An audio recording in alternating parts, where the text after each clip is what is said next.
I'm going to by ordering this. This is the most amazing plant. Hydrangea, I know there are some people who don't like it. Yeah. But I love them. I think they're the most magnificent. And these two, when they're dried, look incredible. But this is, the combination of the colors is I think what I'm drawn to here too. Well, this is blue Jangles, which is your perfect blue hydrangea. It will change color on different soils. So if you've got an acid soil or an alkaline, it will either be deeper blue or paler blue, but you don't need to worry about that at all because it'll be like magic. It'll be pretty no matter which way it goes. It will change color through the year, so you always have a slightly different shade of blue. And it really is one of the richest denim kind of royal blues that I've ever seen. And hydrangeas they seem like an indulgence because they're so exotic looking, but they're actually really easy to grow, and they're probably one of the #1 shrubs across Europe that we grow in containers, we grow them as hedging, we grow them in many, many gardens in the UK, and because they're reliable, they flower every year without any problem. They grow in sun or partial shade. The difference with this variety, it flowers from June through to August because it produces those flowers on every single stem. Sometimes with hydrangeas, they only produce flowers on the new stems.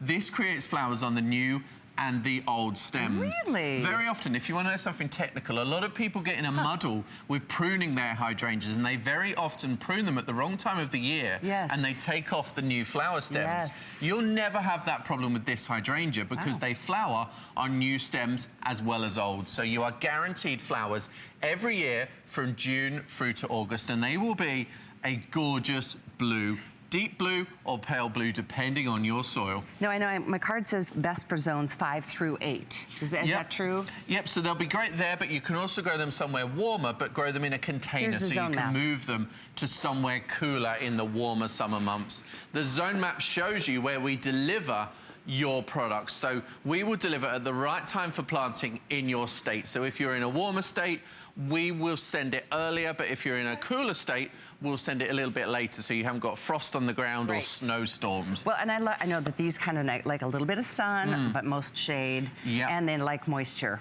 They do. They like moisture, so if you've got a moist area of the garden, like a damp, shady corner, hydrangeas will be perfect there.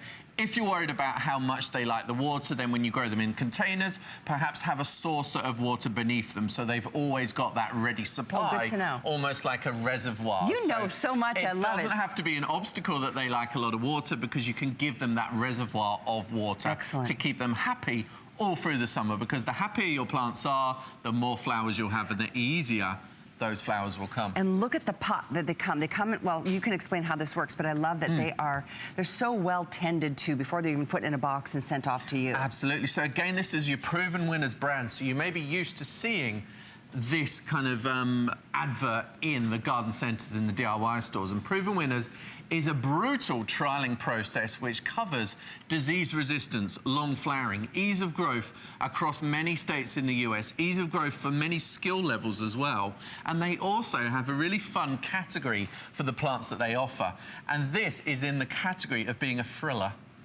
Really? So it's a frilling plant to them. So a container friller is what they call this plant. Well, it's such a magnificent focal point. Look at that. Every head of flower has like 150 other flowers. It's not just small hydrangea heads, the lacy ones that don't have the impact. They're big, big mop heads, which are rich blue. And the leaves are big as well. It's a big plant all over. It's almost like it's been fed with steroids.